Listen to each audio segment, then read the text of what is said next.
రాష్ట్రంలో రైతుల సమస్యలపై ప్రభుత్వం స్పందించి వారిని ఆదుకోవాలని కోరుతూ వైఎస్ఆర్ కాంగ్రెస్ పార్టీ రాష్ట్ర పిలుపులో భాగంగా కాకినాడ ఆర్డీఓ కార్యాలయం ఎదుట భారీ ధర్నా నిర్వహించారు. కాకినాడ పరిసర ప్రాంతాలకు చెందిన వైసీపీ శ్రేణులు అధిక సంఖ్యలో ఈ ధర్నాలో పాల్గొని ప్రభుత్వానికి వ్యతిరేకంగా నినాదాలు చేశారు. రాష్ట్రంలో రైతుల కోసం ప్రభుత్వం తీసుకున్న నిర్ణయాల వల్ల పంటల ధరలు సేల్స్ పై ప్రభావం పడి రైతులకు తగిన మద్దతు ధర లభించక పంటల ధరలు తగ్గి రైతులు ఇబ్బందులు పడడం జరుగుతోందని అన్నారు. బియ్యం విషయంలో రైతులు సరైన ధర పొందలేకపోతున్నారని, మార్కెట్లో బియ్యం ధరలు తగ్గిపోవడంతో రైతులు తీవ్రంగా ఆందోళన చెందుతున్నారని అన్నారు. రాష్ట్రంలోని పలు కేంద్రాల్లో పంటలకు అవసరమైన యూరియా, ఎరువులు చాలా కొరతగా ఉన్నాయని, తక్షణమే వాటిని రైతులకు అందించాలని డిమాండ్ చేశారు. అనంతరం ధర్నా చేస్తున్న వారి దగ్గరికి కాకినాడ ఆర్డీఓ ఎస్ మల్లిబాబు వెళ్లి వినతి పత్రం స్వీకరించారు. ఈ కార్యక్రమంలో వైసీపీ నాయకులు ద్వారంపొడి చంద్రశేఖర్ రెడ్డి, వంగ గీత, బెజవడ సత్యనారాయణ, పితాని శ్రీనివాసరావు, జమ్మల మడక నాగమణి, అల్లి రాజుబాబు తదితరులు పాల్గొన్నారు.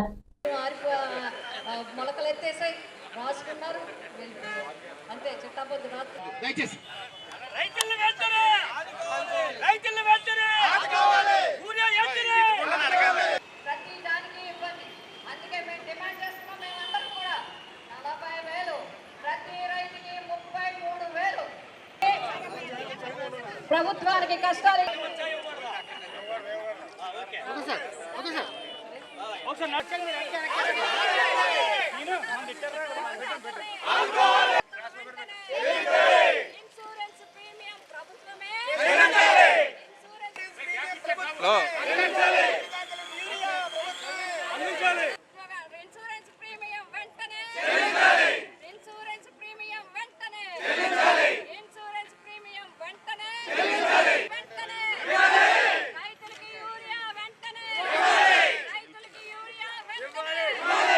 ప్రభుత్వంలో రైతుల యొక్క పరిస్థితి అగమ్య గోచరంగా ఉంది. అంతులేని ఇబ్బందుల్లో ఉన్నారు రైతులందరూ. ప్రకృతిపరమైన ఇబ్బందులుంటే ప్రభుత్వం ఆదుకోవాల్సింది పోయి, ప్రభుత్వం నుంచే ఇబ్బందులు వస్తే రైతు ఎవరికి చెప్పుకోవాలి? రైతు కుటుంబాలు చాలా ఇబ్బందులకి పడుతూ ఉన్నారు. ఎన్నో మాటలు చెప్పి, ఎన్నో ఆశలు పెట్టి, ఎన్నో బాండ్లు ఇచ్చి, ప్రతి గ్రామానికి అది ఇస్తాం ఇది ఇస్తామని చెప్పి, సూపర్ 6 చెప్పి, అనేక రకాలుగా చెప్పి అధికారంలోకి వచ్చిన తర్వాత ఈరోజు 15 నెలల వరకు ఒక పెన్షన్ తప్ప ఏమీ ఇవ్వని ఈ ప్రభుత్వం మరి రైతాంగం పరిస్థితి మరీ ఇబ్బందిగా ఉంది, మరీ అగమ్య గోచరంగా ఉంది. రైతులు అన్నింటికీ కూడా ఇబ్బంది పడుతూ ఉన్నారు. ఈ ప్రభుత్వం వచ్చిన తర్వాత ఇది రెండో పంట. మొదటి పంటకి మనం చూసాం, చాలా ఇబ్బందులు పడి పంటలు వేసి ఆరుగాలం కష్టపడి రైతులందరూ కూడా సన్న చిన్నకారు రైతులు, కౌలు రైతులు, అన్ని పంటల రైతులు, వ్యవసాయ ఉద్యాన అన్ని రకాల ఆకుకూరల దగ్గర నుంచి కాయగూరల దగ్గర నుంచి అన్ని వెరైటీల మరి పంటలు పండిస్తే మనం చూసాం. మిర్చికి లేదు, పొగాకుకు లేదు, మొక్కజొన్నకు లేదు, వేరుశనగకు లేదు, వరికి లేదు, దేనికి కూడా గిట్టుబాటు ధర లేదు. కొనే యంత్రాంగం కూడా నిర్వీర్యాన్ని చేశారు. ఎక్కడా పర్యవేక్షణ లేదు. ఎక్కడికక్కడ కూడా చాలా పగడ్బందీగా మరి వైఎస్ రాజశేఖర రెడ్డి గారి నుంచి మనం చూస్తే, అందుకే ఆయన రైతు బంధువు అంటారు. ఆత్మీయ బంధువు ఎవరు రైతాంగానికంటే వైఎస్ రాజశేఖర రెడ్డి గారిని ఎందుకు గుర్తు చేసుకుంటారు అంటే, ఆయన రైతాంగానికి ఇచ్చిన భరోసా అలాంటిది, రైతాంగానికి ఇచ్చిన దన్ను అలాంటిది, రైతాంగానికి ఇచ్చిన సపోర్ట్ అలాంటిది. అలాగా పరిపాలనలో మాటల్లోనే కాదు, ముఖ్యమంత్రిగా అధికారంలోకి వచ్చిన తర్వాత కూడా రైతాంగానికి వెన్ను దన్నుగా నిలబడ్డారు వైఎస్ రాజశేఖర రెడ్డి గారు.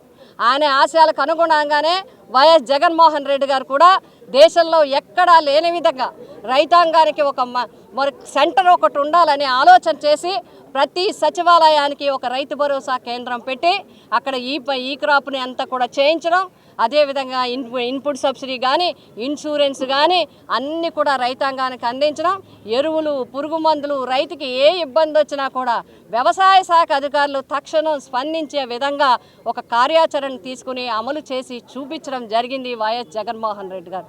మరి ఈనాటి పరిస్థితి మనం చూసినట్లయితే, మొన్న పండిన పంటకి అందరూ మేము వైఎస్ఆర్సీపీ తరఫున పోరాటం చేస్తే, ముఖ్యంగా మేము ఖచ్చితంగా చెప్తున్నాం, పిఠాపురం నియోజకవర్గంలో 15 రోజులు వెంట పడితే ఒక 3-4 కొనుగోలు కేంద్రాలు మరి ప్రారంభించడం జరిగింది.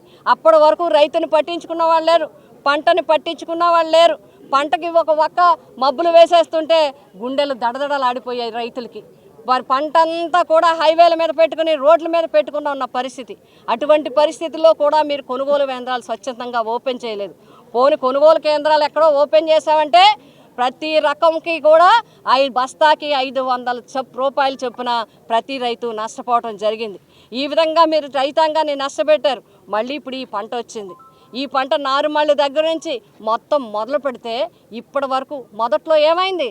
అధిక వేడి, అధిక ఎండ వల్ల నీరు లేకుండా పోయింది. పిఠాపురం అది పీబీసీ కానీ లేకపోతే ఏలేరు కానీ గోదావరి కానీ ఎక్కడ చూసినా రైతాంగం వర్షపాతం తక్కువగా ఉండడం వల్ల మరి చాలా ఇబ్బందులు పడ్డారు. అది అయింది, ఏదో నారుమళ్ళు మొదలు పెట్టారు అని అనుకుంటే ఈరోజు యూరియా కొరత. ఈ మధ్యకాలంలో ఎప్పుడు కూడా యూరియా కొరత లేదు. రైతుకి ఏంటి అలవాటు? ఏ కౌలు రైతు కావచ్చు, సన్నకారు కావచ్చు, చిన్నకారు కావచ్చు, ఎవరైనా సరే పొలానికి పోతూ ఎరువు బస్తా తీసుకుని జల్లేసి చక్కగా వ్యవసాయాన్ని చేసుకునే పరిస్థితుల నుంచి ఈరోజు రోజంతా మానుకుని రోజుల తరబడి సొసైటీల దగ్గర లైన్లో నిలబడే పరిస్థితి ఈరోజు ఈ ప్రభుత్వం తీసుకొచ్చింది. ఇదేనా కూటమి ప్రభుత్వం యొక్క సుపరిపాలన? ఇదేనా సూపర్ 6 ఇచ్చే పరిపాలన అడుగుతా ఉన్నాం. మేము ఇన్పుట్ సబ్సిడీని తక్షణం ఇవ్వాలని డిమాండ్ చేస్తూ ఉన్నాం. అంతేకాదు బ్లాక్ మార్కెట్ని వెంటనే ఆపి ఫ్రీ చేయండి, మాట్లాడండి కేంద్రంతో అధికంగా వచ్చి ఎంత పంటకి ఎంత కావాలంటే యూరియా తెచ్చుకోవాలని పోతే ఇంక మీరేం పరిపాలన చేస్తారు? మాటల్లోనైనా ఈ ప్రభుత్వం పాలన చేతల్లో కనిపించట్లేదా?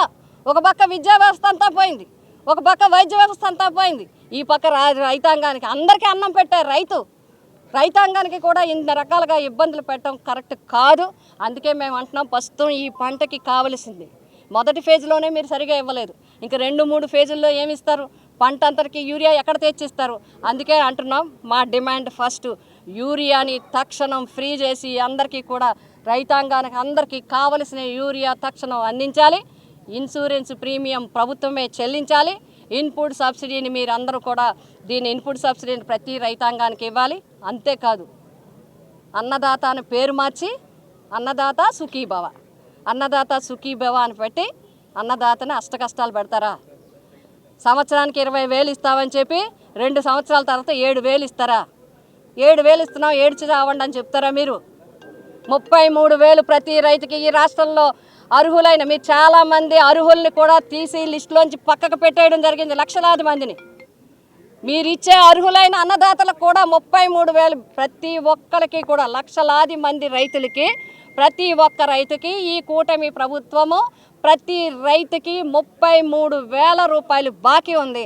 ఆ బాకీని తక్షణం చెల్లించాలని చెప్పి వైఎస్ఆర్సీపీ పార్టీ తరఫున మేమందరం కూడా కోరడం, డిమాండ్ చేయడం జరుగుతుంది.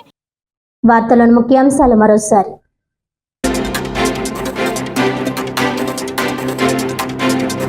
కాకినాడలో శ్రీ కనకదుర్గ ఆలయం మరియు శ్రీ బాలా త్రిపుర సుందరి దేవాలయానికి ఘనంగా నూతన పాలక వర్గాల ప్రమాణ స్వీకారం. కూటమి ప్రభుత్వం ఆధ్వర్యంలో దేవాలయాల అభివృద్ధికి చిత్తశుద్ధితో కృషి చేస్తామన్న కాకినాడ సిటీ ఎమ్మెల్యే వనమాడి కొండబాబు.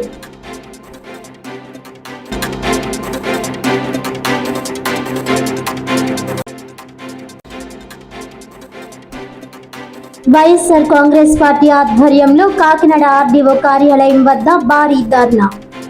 రాష్ట్రంలో రైతు సమస్యలపై ప్రభుత్వం తక్షణమే స్పందించి రైతులను ఆదుకోవాలని డిమాండ్.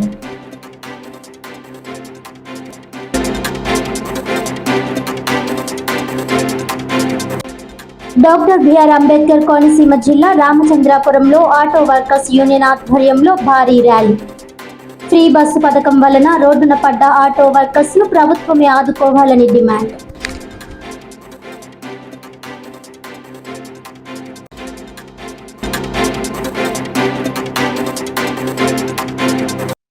ఈనాటి వార్తలు ఇంతటితో సమాప్తం. తిరిగి వచ్చే బులెటిన్లో మళ్ళీ కలుద్దాం. అంతవరకు సెలవు. నమస్కారం.